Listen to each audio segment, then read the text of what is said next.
अंतरात्मा की ओर अगर हमारी यात्रा प्रारंभ नहीं होती है तो हम 3 काल में कभी परमात्मा बन ही नहीं पाएंगे। इसलिए पहले अंतरात्मा होने का पुरुषार्थ करना चाहिए। देखो भाई, जैन दर्शन में मिथ्यात्व, अवरति, प्रमाद, कषाय, योग, ये 5 संसार के कारण कहे गए हैं। लेकिन वास्तव में इन 5 में से जो असली कारण है संसार का, वो तो मिथ्यात्व है। बाकी जो अवरति, प्रमाद, कषाय, योग है, वो कितने ही हो, अगर मिथ्यात्व नहीं है तो वो संसार 4 गति परिभ्रमण में नहीं कर सकते, जीव को घुमा नहीं सकते। एक मिथ्यात्व ही ऐसा है जो जीव को निगोद तक ले जाने में समर्थ है। वहाँ की मिथ्यात्व के बिना तो वे जो 4 प्रकार की अवस्थाएं हैं, अवरति, प्रमाद, कषाय और योग, वे तो आप बिल्कुल 100% जली जेरिए के समान है। कई लोग कहते हैं कि साहब अवरति में रहना अच्छी बात है क्या, प्रमाद करना अच्छी बात है क्या, मन वचन काय की चंचलता अच्छी बात है क्या, कषाय करना अच्छी बात है क्या? नहीं, अच्छी बात नहीं है, बिल्कुल अच्छी बात नहीं है। लेकिन इनको नाश करने के पहले मैंने मिथ्यात्व का नाश किया है कि नहीं, ये आपने परीक्षा करनी आनी चाहिए। अगर हम ये बात ही नहीं समझ पाते कि हमने मिथ्यात्व का नाश किया है कि नहीं किया, और हम बाहर में व्रतशील संयम के पीछे दौड़े चले जा रहे हैं, प्रमाद छोड़ के, प्रमाद नहीं करना, ठीक है, अच्छी बात है, लेकिन पहले प्रमाद छोड़कर मिथ्यात्व का नाश करो। समझ में आया? व्रतों को धारण करने से पहले मिथ्यात्व का नाश करो। कि साहब हमें कैसे पता चलेगा? चलेगा पता, क्यों नहीं पता चलेगा? व्रतों में ही अगर धर्म बुद्धि है तो यही मिथ्यात्व है। व्रतों से धर्म मानते हो तो यही मिथ्यात्व है। पूजा पाठ भक्ति करने से धर्म हो गया, ये मान्यता है। तुम्हें कर देखो अपने अंदर, चेक करो कि हमारे अंदर पूजा पाठ भक्ति व्रत शील संयम शुभ भाव में हमारी क्या मान्यता है। करना और धरना तो बात की चीज़ है, पहले हमारी मान्यता क्या है, अपन को तो वो चेकिंग करनी। क्यों? मिथ्यात्व किसका नाम है? मान्यता का, अभिप्राय का। हमारे अंदर जो श्रद्धा संबंधी भूल पड़ी है तो वही तो भूल है। कल रात को मैंने पूज्य गुरुदेव श्री का प्रवचन डाला था, 10:30 बजे, सुना नहीं होगा अभी, सुनना उसको। कितना बढ़िया लिया। सम्यक दर्शन किसे कहते हैं, और सम्यक दर्शन के बिना संयम की कल्पना करना मिथ्यात्व है। क्या? दोहराओ इस लाइन को। सम्यक दर्शन के बिना संयम की कल्पना मिथ्यात्व। मिथ्यात्व में डला हो और साधु बनने के सपने देखता हो तो और नंबर 1 का मिथ्यानिष्ठ। काय बात का साधु भाई? क्यों? क्या करे भैया, खबर नहीं है। एक महाराज का संघ का समाधान चल रहा था।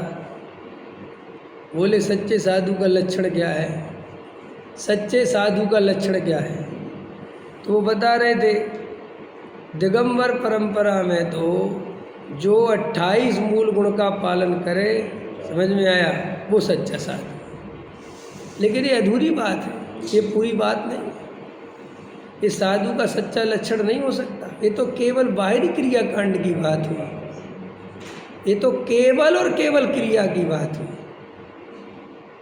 हाँ, तुम्हें अगर उसकी ये बात है कि भाई 28 गुण, तो ऐसा सुनो, जो प्रत्यक्ष में एसी पंखा कूलर चलावे और जिनके 28 मूल गुणों का ठिकाना ही नहीं हो, उनको बारे में तो सोचने की भी ज़रूरत नहीं है, पहली बात। अब दूसरा स्टेप, लेकिन कोई ये नहीं चलाता हो और 28 मूल गुण का पालन करता हो तो अभी वो सच्चा साधु का लक्षण नहीं है।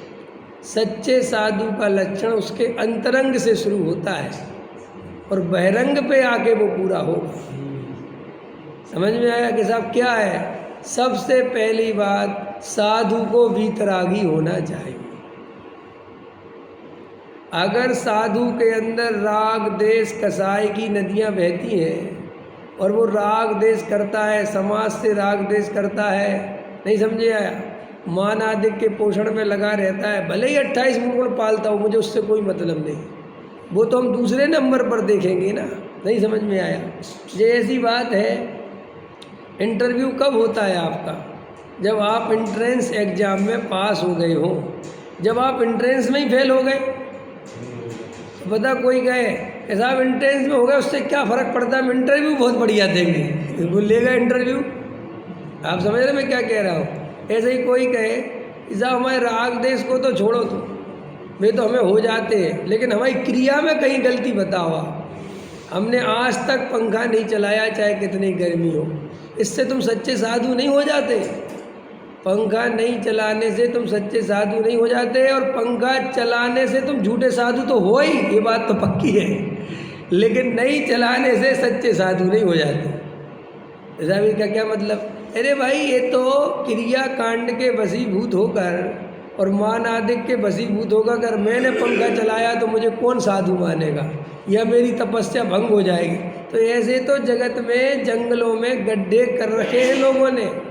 क्या ये अघोरी बाबा होते जंगलों में रहते, तुम्हारे नगर वगैरह में भी नहीं रहते, और वहाँ ऐसे ज़मीन में 5-5 फुट के गड्ढे करके वो खाली गर्दन निकाल के अंदर धस जाते हैं और ओम ओम करते रहते वहाँ में मंत्र तंत्र की विद्याएँ।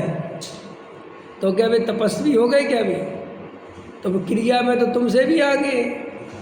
10-10, 15-15 दिन कुछ खाते नहीं है, महीनों नहीं खाते वे तो, और इस जंगलों में वो कभी कुछ खा लिया जो मिल गया, तुम उनके क्या करोगे तुम? श्री गुरु कहते बाहर के शरीर में अगर तुम अपने आप को कष्ट दे के बहुत धर्म मानते हो तो 1 नंबर का मिथ्यात्व तो यही है पहले नंबर पर। और कोई साधु 28 मूल गुणों का पालन करता है, लेकिन जिसके अंदर वीतरागता नहीं है, जो दूसरों की निंदा करता है, लड़ाई झगड़े करता है, कसाय करता है, समाज के विरुद्ध, समझ में आया, सज्जन पुरुषों को गाली देता है, जिसके भाषा समिति तक का ठिकाना नहीं दे, और वो कहता है हमारे 28 मूल गुण पल रहे। अरे भाषा समिति भी 28 मूल गुण में आती है क्या? तुम बात करते करते चल रहे, ईरिया समिति भंग हो गई। समझ में आया कि नहीं आया?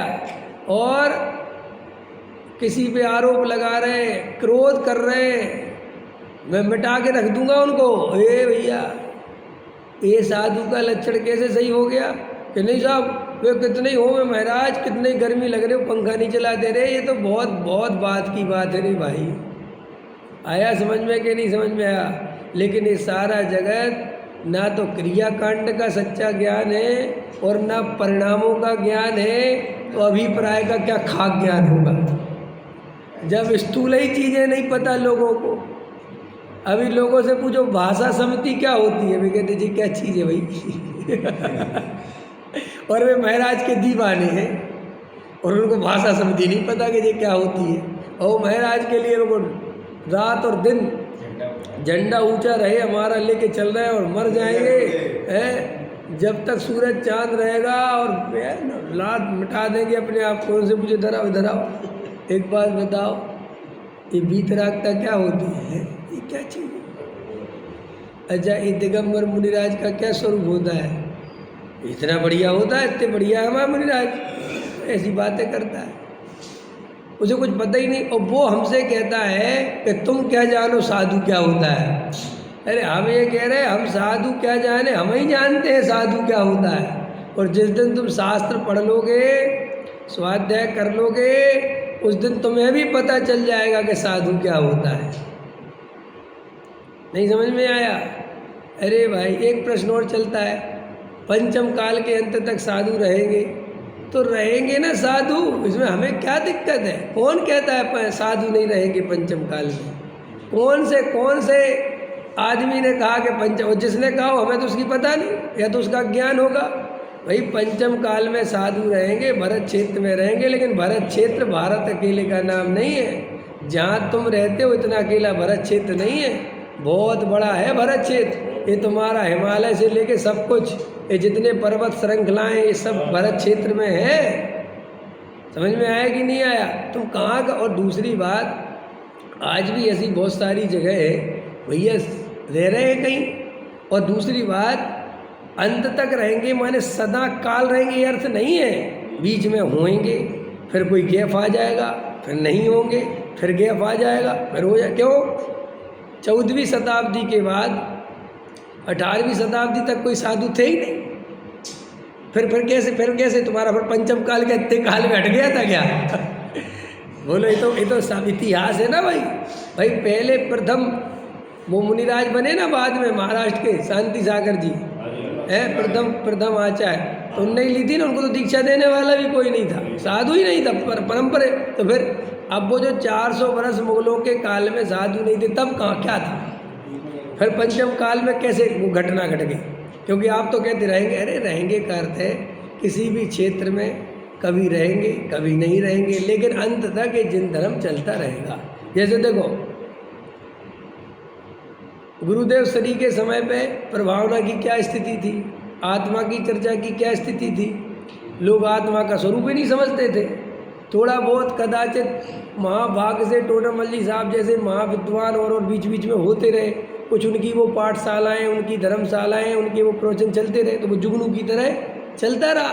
श्रीमद जी जैसे महापुरुष होते रहे ना, और थोड़ा थोड़ा वो समय सार पढ़ते रहे, करते रहे। अब पूज्य गुरुदेव श्री का उदय हुआ, एकदम से सारे जगत में समय सार व्याप्त हो गया। अब अभी हो गया, अब धीरे धीरे फिर नीचे को तरफ जाएगा। तो इस पंचम काल की ऐसी ही स्थिति है। इस यहाँ पे कोई भरोसा की स्थिति नहीं है कि सदा, इसलिए अपना कल्याण अभी कर लेना, कल पर नहीं छोड़ना। तो साधु के बारे में तो ये बात कह रहे हैं 28 मूल गुण पालना तो है ही, लेकिन अगर वो राग देश करते हैं, कसाय करते हैं, मानादिक के पोषण करते हैं, भले ही बाहर में सर्दी गर्मी सहते हो, तो भी वे सच्चे साधु नहीं हैं। जैन धर्म में तो सच्चा साधु वीतरागता के मार्ग पर चलने वाला, वीतराग परिणति का धारी ही सच्चा साधु है।